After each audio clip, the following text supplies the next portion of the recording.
เช่ไว้ไหมครับพระราชวังโดมาบาเช่อยู่อิสตันบูลอิสตันบูลฝั่งยุโรปในส่วนของทวีปยุโรป300ของเขาวันนี้วันที่เท่าไหร่11 11 ตุลาคม 2562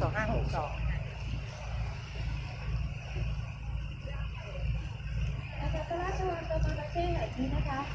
เป็นพระราชวังที่องค์ชลกาลเป็นคนออกแบบดีไซน์เองด้วยนะคะอาคารด้านขวามือสุดนะคะจะเป็นอาคารสำหรับชายหรือผู้หญิงเท่านั้น อาคารเล็ก นะคะส่วนอาคารตรงกลางนะคะที่เป็นโดมสูงตรงกลางนะคะจะเป็นส่วนเอกลักษณ์ราชอาณาจักรรวมไปถึงนะคะภาคโขงนั่นเองท้องทะเลส่วนด้านหน้านะคะอาคารหัวทางด้านหน้าจะเป็นที่รับแขกบ้านแขกเมืองค่ะควันเรือเยอะเลย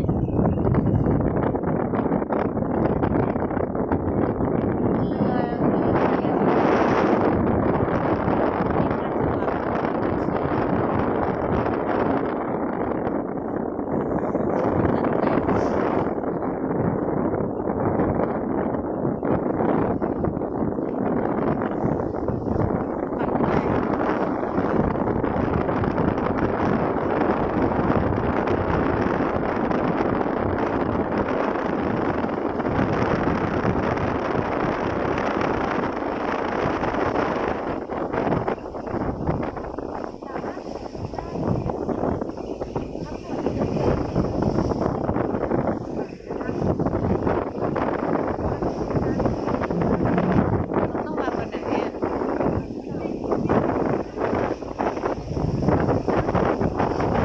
แล้วก็วางเมื่อไหร่วันนี้เหรอ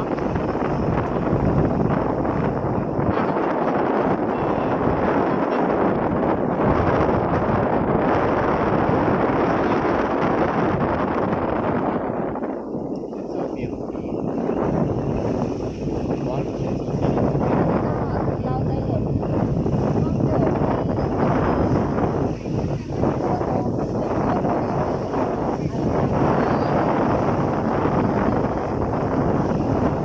ไหน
นี่เรากำลังล่องเรือในช่องแคบอะไรบอสปอรัส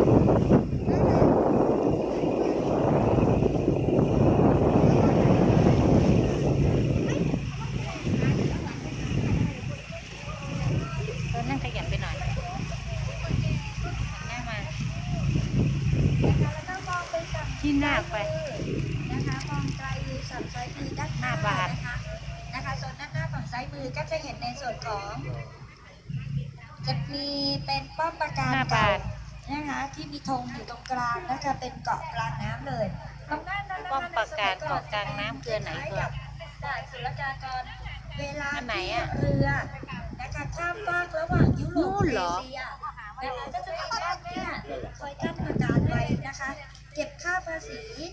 นะคะหรือคอยดูแลสิ่งอำนวยความสะดวก มันนู่นน่ะกลางน้ำนู่นใช่ไหม ป้อมปราการ ส่วนฝั่งขวามือก็จะมีอาคารนะคะเรียกกันว่าการันต้าทาวเวอร์นะคะเดี๋ยวสักครู่หนึ่งน่าจะมองเห็นนะ สีมันไม่พูดบ้านเหมือนเมืองไทยเนาะ นะ สีมันจืดๆเลย ส สีเป็นจืดๆเหรอ ยังไม่เคยพูดบ้านเมืองไทย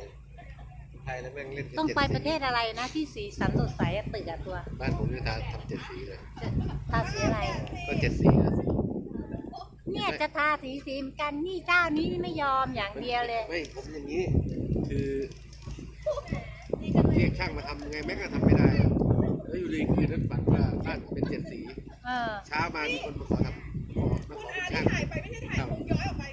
แล้วก็เลยในบ้านอยาก7 สีนะแต่บ้านผมไม่ได้เป็นบ้านเลยนะแถว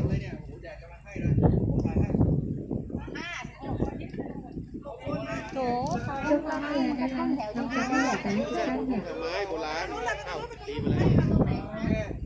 ไม่หมายถึง ไปด้วยเนาะ จะขายกันน่ะ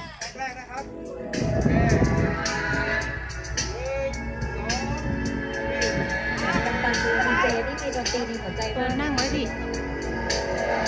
ไปนั่งที่เดิม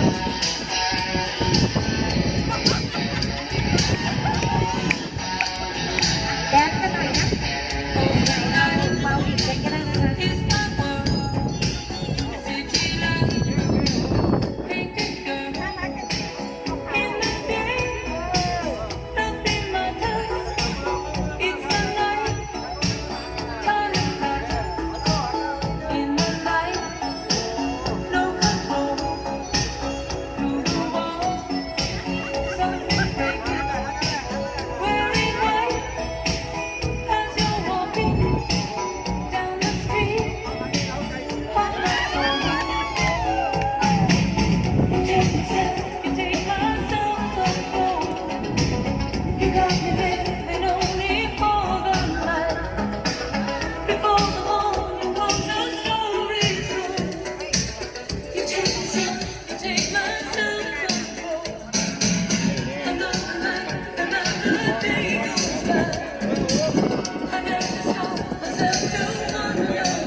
myself believe that this night will never go.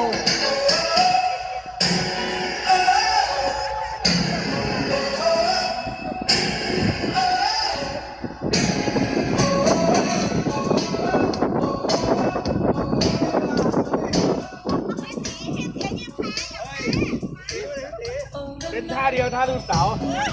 ท่าอยู่ไม่เป็นเลย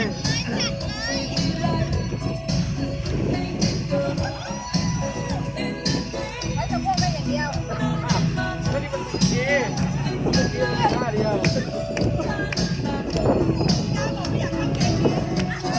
ตรงบริเวณหน้าที่เรากำลังจะผ่านนะคะถ้าตรงจุดนี้เลยเนี่ยนะคะเรียกกันว่าช่องทางเฟิร์สนะคะณตรงนี้เลยนะคะนี่เราอยู่กลางสามแยกพอดี เป็นสามแยกเหรอ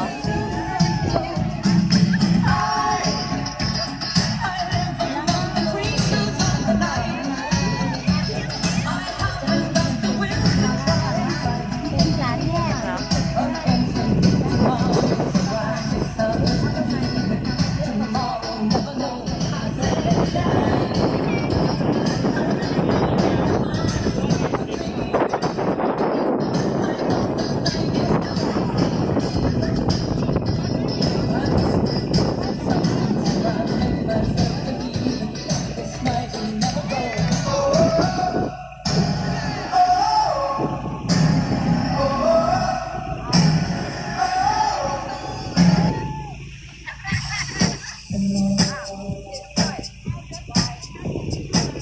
เอาปลาหมึกมากินกันดีกว่า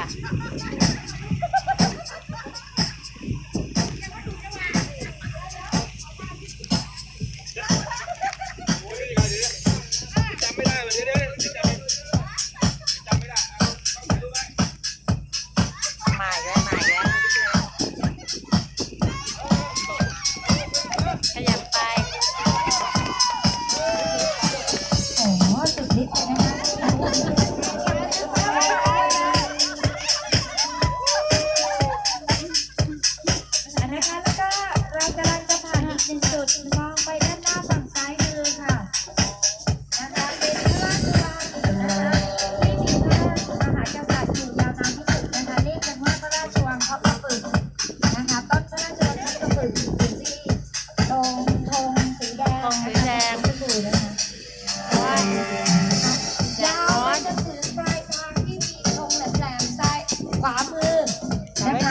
ระยะทางนะคะตั้งแต่ปากทางจนถึงปลายทางเนี่ยนะคะเกือบ2 กิโลค่ะ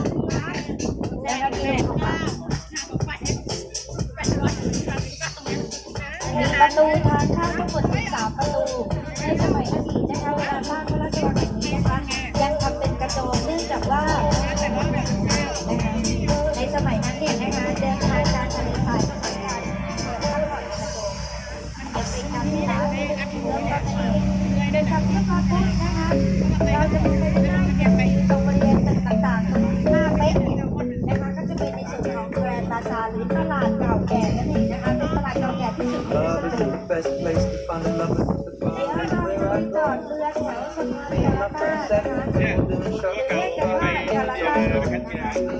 All of a sudden, the conversation gets me. Trust me, I'll get the hands down. So my hands up, and I'm in the jukebox, and then we start to dance. And I'm singing like, girl, you know,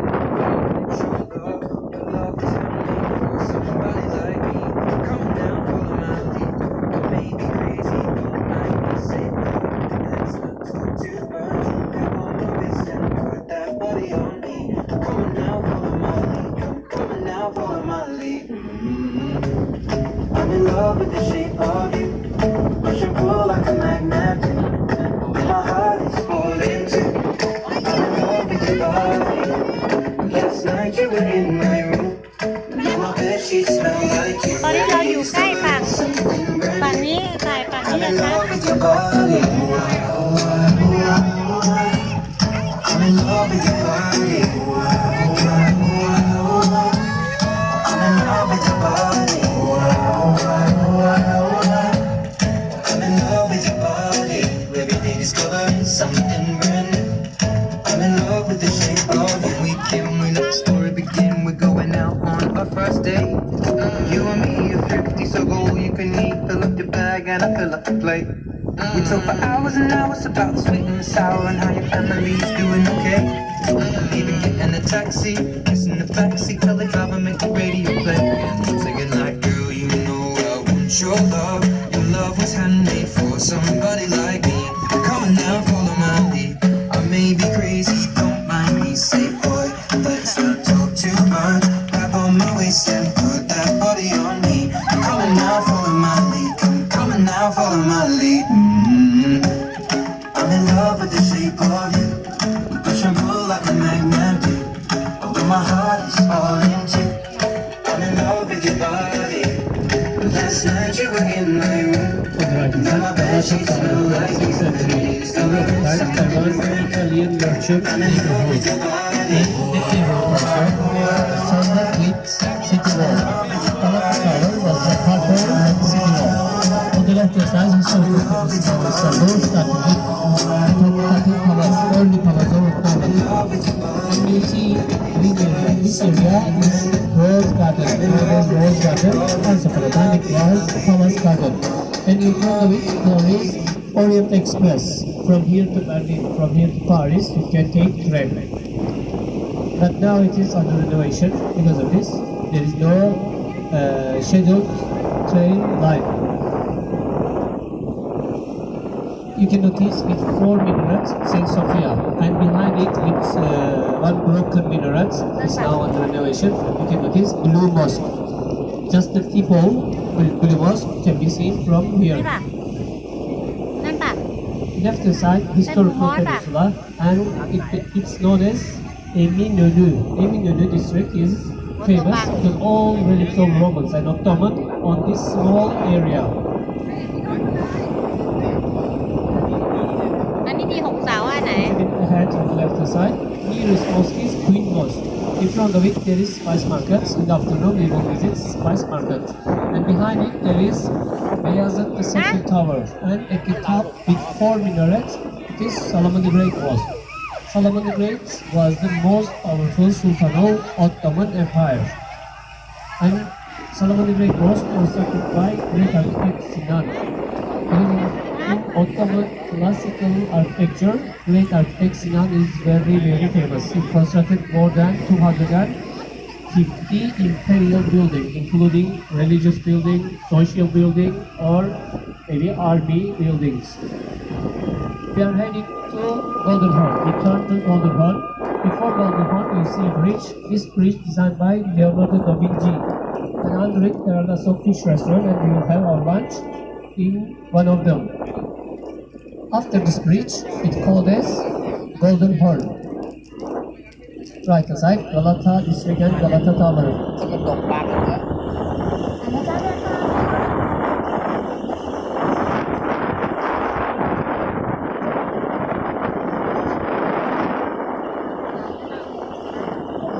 นะคะมาจากฝั่งไหนก็เอา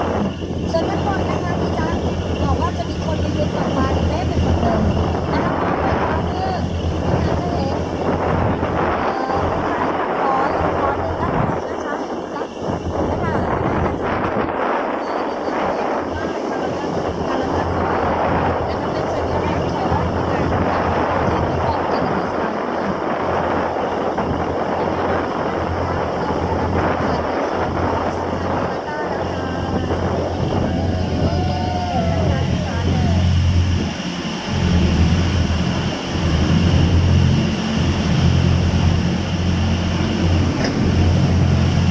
นะคะเดี๋ยวร้านอาหารของเราเนี่ยนะคะอยู่ตรงบริเวณสะพานนี่เองค่ะ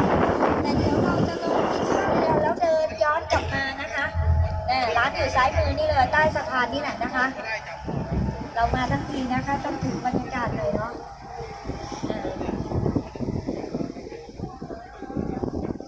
ร้านอาหารของเราอยู่ตรงนี้เลยค่ะที่เห็นนะคะซิเลน่าบาร์นี่ค่ะนะคะซ้ายมือนะคะนั่นแหละค่ะร้านนั้นเลยค่ะซิเลน่าบาร์นะคะก็จะเป็นร้านอาหารมื้อกลางวันของเราวันนี้นะครับโอเคก่อนลงจากเรือนะคะก่อนขึ้นบกเนาะนะคะสำรวจตรวจสอบสักนิดนึงนะคะว่าเราลืมอะไรไว้ในเรือหรือเปล่านะคะแล้วก็สุดท้ายนี้นะคะขอบคุณนะคะขอเสียงปรบมือขอบคุณกับตันเรือด้วยค่ะ Thank you very much from Captain แล้ว